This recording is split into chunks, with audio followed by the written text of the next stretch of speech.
तो आज की इस प्रेस वार्ता में मैं आप सभी पत्रकार बंधुओं का स्वागत करती हूँ। जैसा कि आप लोग को विदित है कि वर्ल्ड स्ट्रोक डे के उपलक्ष्य में ये प्रेस वार्ता ऑर्गेनाइज की जा रही है।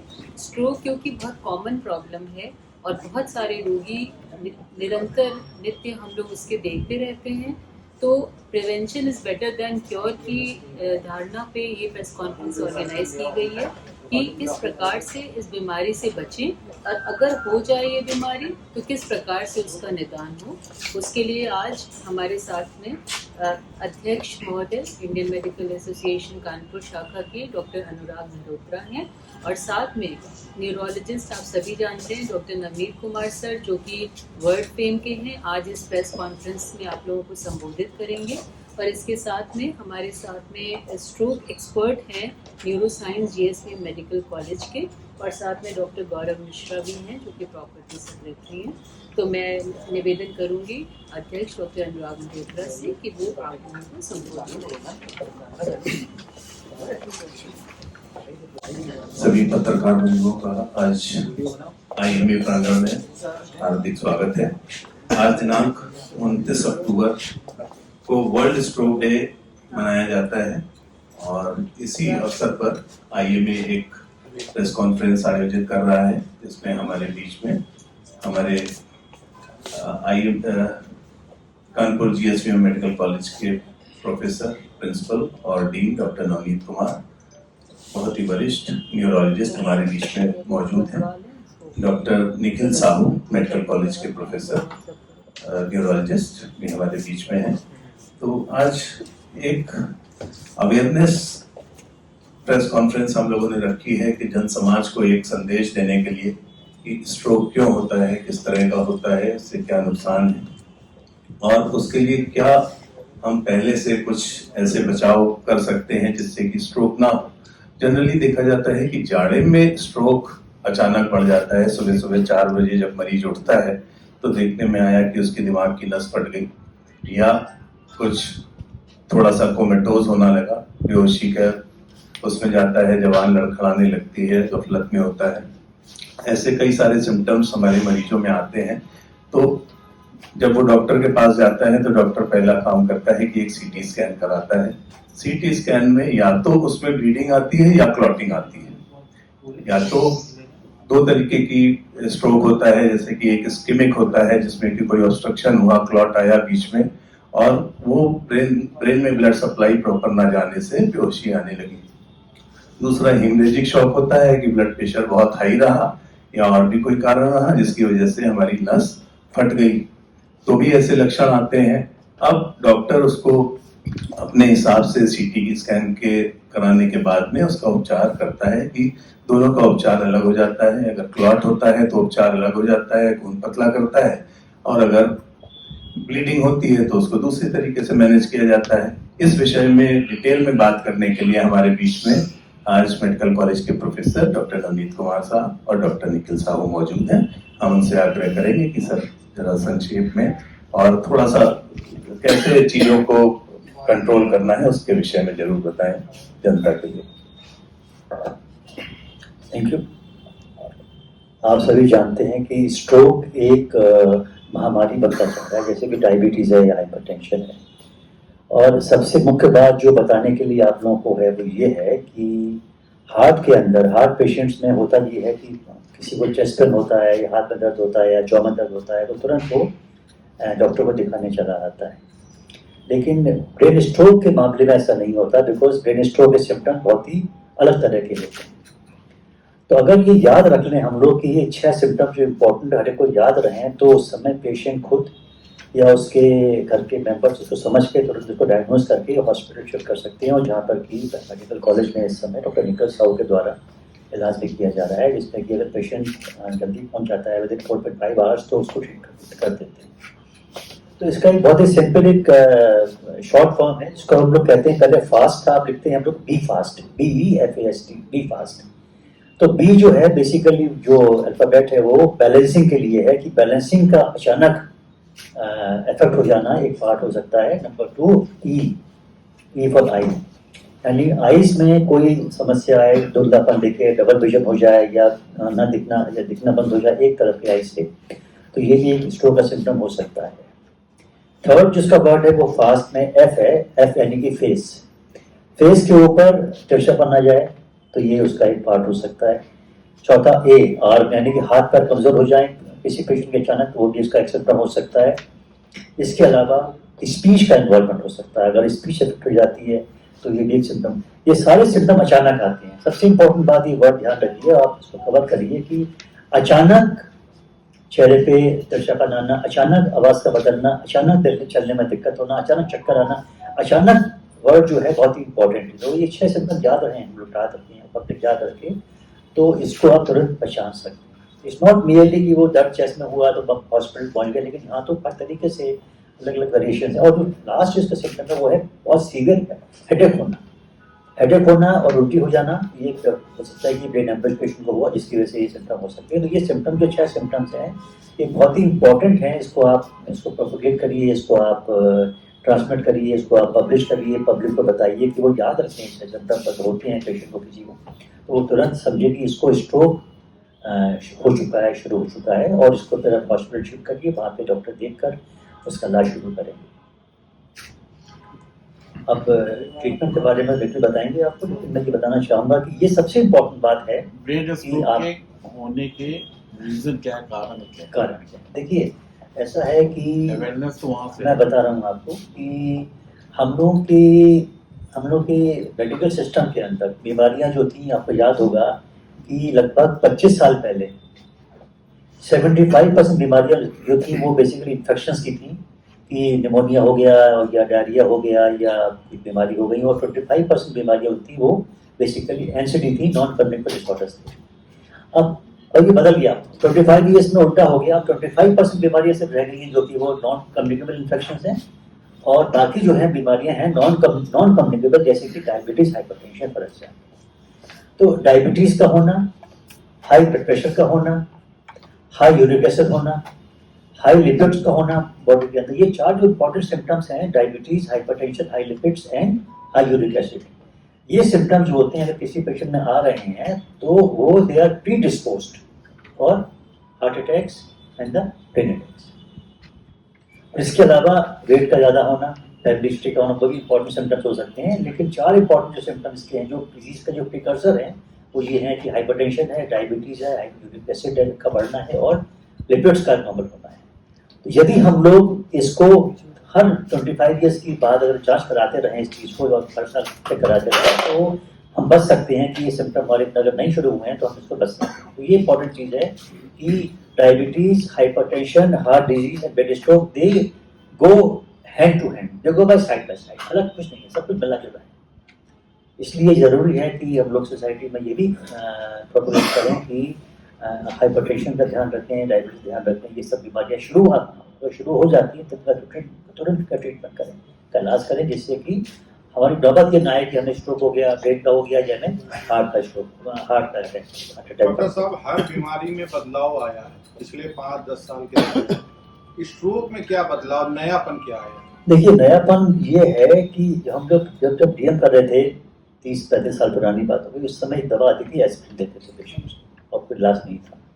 लेकिन पिछले कुछ वर्षों में ये इलाज ये सामने आया है कि अगर पेशेंट को इस्केमिक स्ट्रोक है, यानी खून जमने से अगर स्ट्रोक हुआ है, तो उसको अगर वो टाइम से पहुंच जाता है हॉस्पिटल के अंदर, तो उसको हम लोग एक ड्रग देते हैं जिसको टीपीए कहते हैं। टाइम से मतलब क्या, 4.5 आवर्स के अंदर, 1 घंटे के अंदर? 3 घंटे पहले टाइम 3 डेज का विंडो थी, अब इसको बढ़ा के इसको 4.5 घंटे कर दिया गया।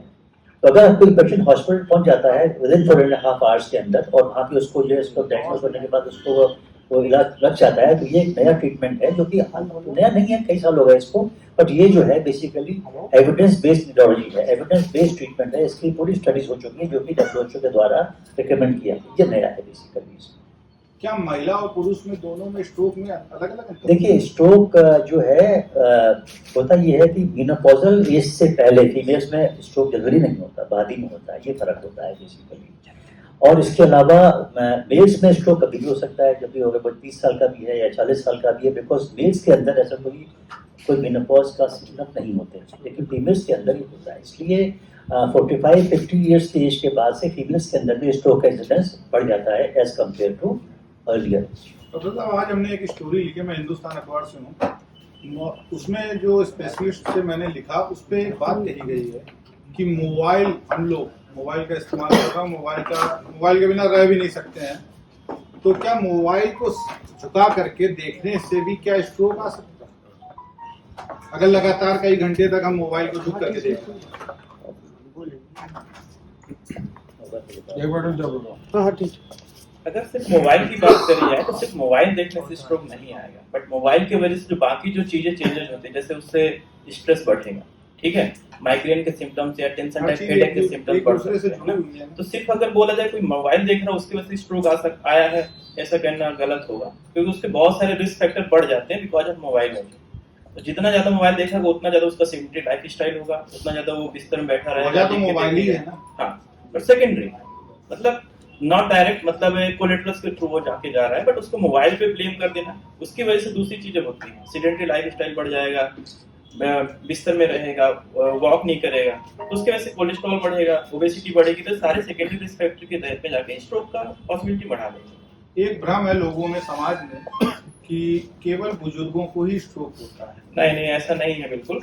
स्ट्रोक के बेसिकली बहुत सारे कारण होते हैं, जैसे एक सबसे कॉमन होता है एज रिलेटेड, जिसमें कोलेस्ट्रॉल का डिपोजिशन हो जाता है ब्लड वेसल्स के थ्रू में, या हेमोरेजिक जिसमें बीपी बहुत ज्यादा सूट होता है और ब्रेन का जो नस होता है फट जाता है, ब्रेन स्ट्रोक हो जाता है। लेकिन बहुत सारे डिसऑर्डर्स होते हैं जो यंग में होते हैं, जैसे कि किसी को अगर हार्ट डिसीज है, जिसको रूमेटिक हार्ट डिसीज बोलते हैं, वो किसी भी एज में हो सकता है, इवन वेरी यंग एज में भी अगर किसी को हार्ट डिसीज है, वॉल्व का डैमेज है, वहाँ पे क्लॉटिंग होगा, डिसलॉज होकर के ब्रेन में जा सकता है, उसका कोई स्पेसिफिक एज डिसाइड करना मुश्किल है। किसी आप भी यहाँ से कानपुर के लोगों को क्या एडवाइस देना चाहिए? मेरा सबसे मेन जो इम्पोर्टेंट एडवाइस है, स्ट्रोक अवेयरनेस होना चाहिए, क्योंकि अगर किसी पेशेंट को थोड़ा सा भी चेस्ट पेन होता है तुरंत जाता है कार्डियोलॉजी में कि मेरे को हार्ट अटैक हुआ है। लेकिन अगर किसी को स्लरिंग ऑफ स्पीच, मतलब आवाज में थोड़ा दिक्कत होता है, हाथ में थोड़ा वीकनेस आती है, वो सोचता है, उसको नेग्लेक्ट कर देता है कि ये तो ठीक हो जाएगा थोड़ी देर में, ये ऐसा ही है, बट वो स्ट्रोक का सिम्टम्स हो सकते हैं। तो उसमें क्या रहता है, जो गोल्डन पीरियड होता है जिसको लोग 4.5 घंटे 4.5 आवर बोलते हैं, वो मिस हो जाता है।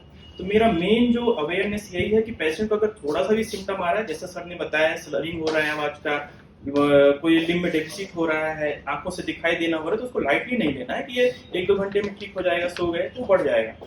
तुरंत हॉस्पिटल जाना, जैसे आप हार्ट अटैक को सस्पेक्ट करके सीधे जाते हैं कार्डियोलॉजी में, वैसे आप स्ट्रोक को सस्पेक्ट करके न्यूरो डिपार्टमेंट में आएंगे, क्योंकि हार्ट अटैक होगा तो आपका डेथ हो सकता है, बट अगर किसी को स्ट्रोक हुआ तो जरूरी नहीं कि डेथ होगा, उसकी वजह से मॉर्बिडिटी बढ़ेगी, मॉर्बिडिटी डेथ से ज्यादा दिक्कत होता है। क्योंकि उसके साथ स्ट्रोक के मरीज आते हैं, हाँ, पहले भी आते थे, अभी भी आते हैं, हाँ, मरीजों के इस तरह से क्या सबसे ज्यादा लापरवाही होती है? आप लोग यही लापरवाही है, वो जो सिम्टम है उसको निगलेक्ट कर देते हैं कि ये तो कुछ भी नहीं है। जब उनको पूरा फुल ब्लोन स्ट्रोक हो जाता है, कई घंटे निकल जाते हैं, ठीक नहीं हो रहा है, पहले तो वो हाथ पैर की मालिश कराएंगे, झटकाएंगे, थोड़ा अलग अलग तरीकों के करते हैं, जैसे हमारे पास कुछ पेशेंट आते हैं कबूतर का मार करके उसका ब्लड भी लगाते हैं, ऐसा मिथ बहुत सारा है अभी भी कानपुर में, मतलब पूरे इंडिया में मिथ है इस तरीके का, तो उससे अवॉइड कर रखना है। प्रॉपर जो एविडेंस बेस्ड मेडिसिन है, प्रॉपर जो ट्रीटमेंट है उस पर करेंगे तो आपका ब्रेन सही सलामत रहेगा। अगर स्ट्रोक हो भी गया है तो जो हम लोग आजकल जो GSBM में स्ट्रोक थ्रोम्बोलिसिस का भी हम लोगों ने चालू किया है, जिसका इंजेक्शन हम लोग फ्री ऑफ कॉस्ट लगाते हैं, जो लगभग कॉस्ट करता है नियर अबाउट 25,000 का। अगर कोई विंडो पीरियड में आ रहा है तो हम लोग उसको तुरंत इंजेक्शन, अगर वो उसके विंडो पीरियड में आ रहा है तो उसको लगाते हैं, और स्ट्रोक के सिम्टम्स काफी ठीक होते हैं। लगभग हम लोगों ने लास्ट ईयर 40 पेशेंट को आसपास थ्रोम्बोलिसिस भी किया, जिसमें बहुत सारे पेशेंट ऐसे थे जिनका स्ट्रोक विदिन 5 आवर्स बिल्कुल क्लीन, बिल्कुल बढ़िया हो गया, पेशेंट बिल्कुल हेमीपेरेसिस के साथ आया था, पेशेंट बिल्कुल वॉकिंग होकर के डिस्चार्ज हो गया। ब्रेन स्ट्रोक क्या विंटर्स में ही ज्यादा होती है? ऐसा है, एक्चुअली ऐसा होता है कि विंटर्स में काफी ज्यादा कोल्ड की वजह से जो पेरिफेरल वेसल्स होती है उसमें कॉन्स्ट्रिक्शन होने लगता है, उसकी वजह से बीपी बढ़ने लगता है, सारी चीजें हो जाती हैं, तो उसकी वजह से स्ट्रोक होने लगता है। बट ऐसा नहीं है कि स्ट्रोक सिर्फ विंटर में होगा, ये किसी भी सीजन में हो सकता है, कभी भी हो सकता है, किसी भी उम्र में हो सकता है। स्पेशली कई बार ब्रेस्ट पाल्सी वगैरह जो होती है, जिसमें कि मुंह तिरछा हो जाता है, एक आंख पूरी तरह से खुलती नहीं, बंद नहीं हो पाती है इसमें, तो ऐसी समस्याएं कई बार पेशेंट्स को ठंड के मौसम में काफ़ी कॉमनली होती है। और तो वो यंग एज में, तो एज के लिए आपने पूछा, तो वो यंग एज के भी बहुत सारे लोगों में देखने को मिलती है। और स्पेशली क्योंकि आंख से रिलेटेड होती है तो ऐसे पेशेंट्स हम लोग अक्सर देखते रहते हैं। तो कई बार वायरल इन्फेक्शन है, हाइपरटेंशन, इवन फीमेल्स को प्रेगनेंसी के दौरान भी इस तरह की समस्या हो जाती है। मैम ये कहना चाहेंगे कि अंधविश्वास में ना पड़े, इधर उधर की बातों में ना पड़े, अगर कोई लक्षण पहचाने पहले उसको तुरंत इलाज करें, जितनी जल्दी इलाज उतना बेहतर। बोतल में ब्लड डालना। यही मैसेज हम लोग यहाँ से भैया, देना चाह रहे हैं। भैया एक मिनट बात हो गया हो। देखिए, ऐसा ना मैडम बता रही तो खुद को बोलना पड़ेगा। तो मतलब किया करो ना।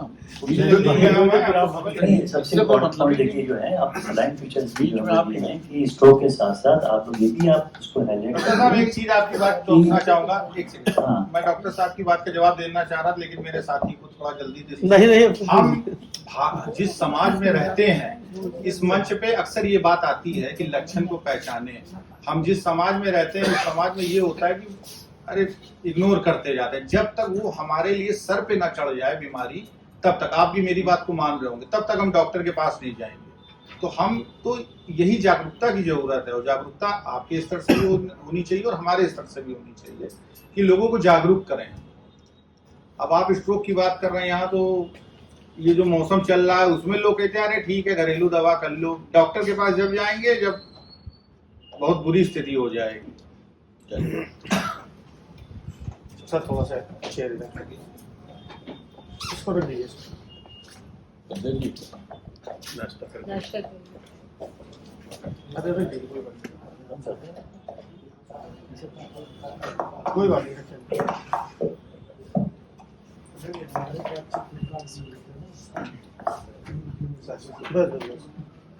सर कॉन्फ्रेंस करने का क्या उद्देश्य है?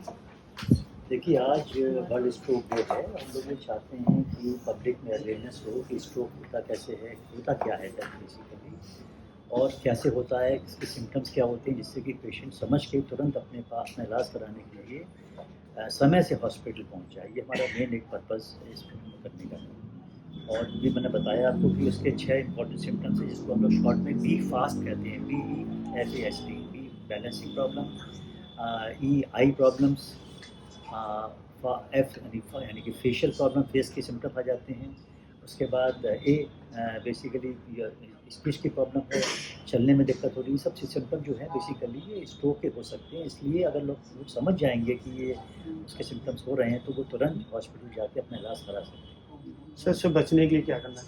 देखिए, बचने के लिए सबसे बड़ी चीज़ ये है कि जो उसके रिस्क फैक्टर्स हैं उन पर ध्यान दिया जाए। जैसे कि डायबिटीज़ है, उसका कंट्रोल किया जाए, ब्लड प्रेशर कंट्रोल किया जाए, और बाकी चीज़ें जो उनको मैनेज किया जाए। अपना वेट अपना मैनेज किया जाए। जैसे कि हमने लिख के दिया तो इसमें कि आइडियली जो हमारा BMR है वो होना चाहिए 25 से कम, है ना। बेसल मेटाबॉलिज्म 25 से कम होना चाहिए। साथ में हमारा जो वेस्ट सर्कमफ्रेंस है होना चाहिए 40 इंच से कम होना चाहिए। तो ये जो ओबेसिटी है, जो हाई, जो ज़्यादा वेट लोगों का हो रहा है, डेवलप हो रहा है, तो वो अकेले में तो वो स्ट्रोक कॉज नहीं करेगा। बट अगर किसी पेशेंट का, किसी व्यक्ति का ज़्यादा वेट है और साथ में उसको रिस्क फैक्टर भी है, जो कि मैंने बताया, जैसे कि उसको डायबिटीज़ भी है, हाइपरटेंशन भी है, कोई और प्रॉब्लम, तो उसको स्ट्रोक के चांसेस बढ़ सकते हैं। सर इसलिए ये ज़रूरी है कि वो इस बारे में ध्यान रखे कि जो उसके बाकी जो मेडिकल इश्यूज़ हैं उनको कंट्रोल करे, उनके बारे में अवेयर है, उनको प्रॉपर इलाज करवाए, जिससे कि वो हार्ट अटैक से और ब्रेन स्ट्रोक दोनों से बच सकें। सर जनता को क्या संदेश देंगे? संदेश यही दिया जाएगा कि आप पहले याद कर लें 6 सिम्टम्स हैं जो कि हो सकते हैं स्ट्रोक के पेशेंट में। तो घर के मेंबर्स भी याद रखें कि अगर 6 सिम्टम डेवलप होते हैं तो तुरंत जाके हॉस्पिटल में उसको भर्ती कराएं, हॉस्पिटल दिखाएं।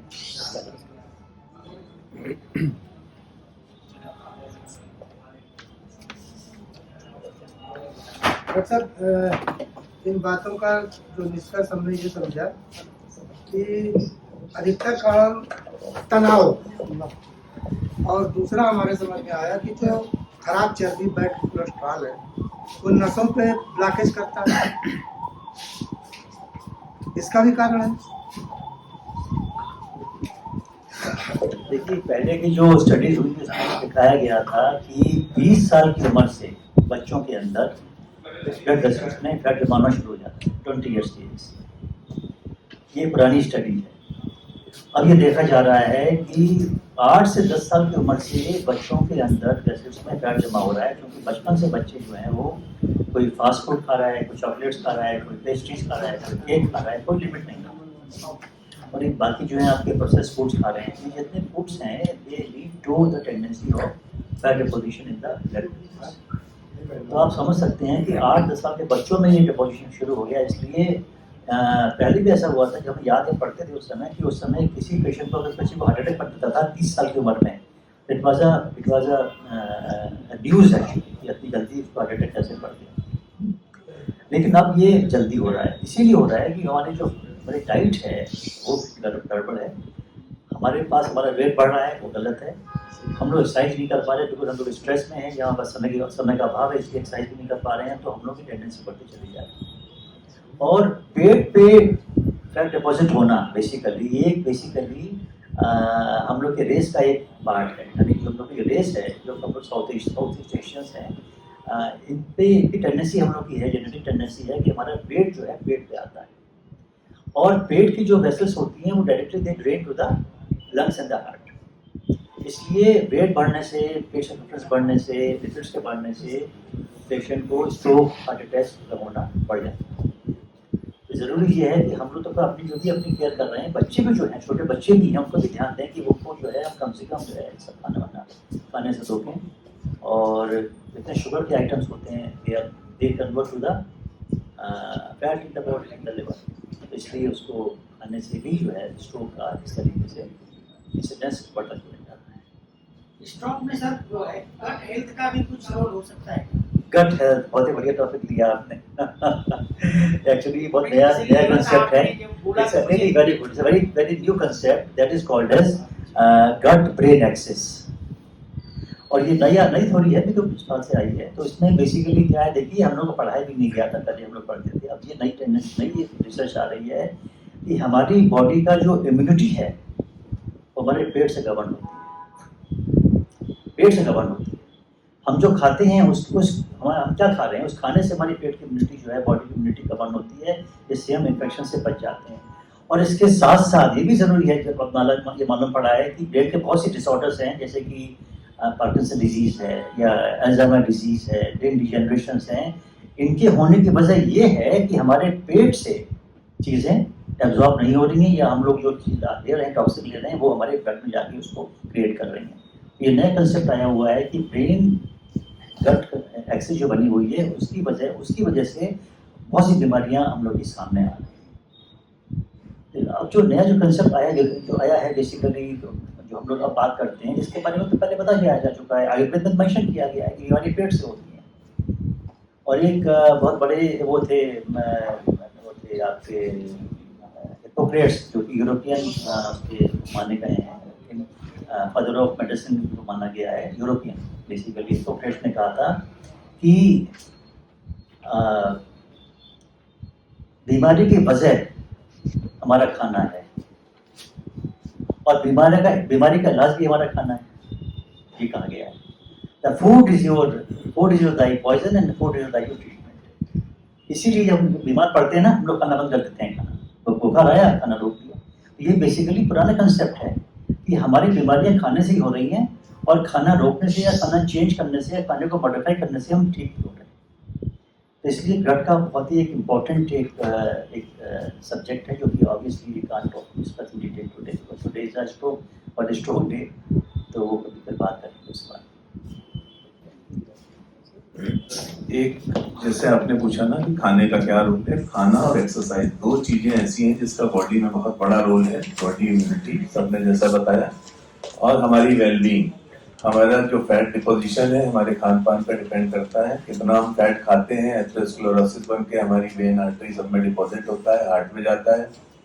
एक्सरसाइज करते हैं तो कई बार खून का थक्का बनता तो है, क्लियर हो जाता है एक झटके में। जब हम एथलीट हैं, बहुत तेजी से भाग रहे हैं, जिम कर रहे हैं, तो वो क्लॉट कई बार डिसलॉज हो जाता है, तो हमारा बहुत बड़ी मुसीबत टल जाती है। अटैक हुआ या ब्रेन स्ट्रोक हुआ, वो क्लॉट आगे बढ़ जाता है। तो ऐसे ही एक्सरसाइज करते रहें, खाते पीते रहें, तो सभी बीमारियों से धीरे धीरे हमें छुटकारा मिलेगा। लाइफस्टाइल जो है, lifestyle management is very important.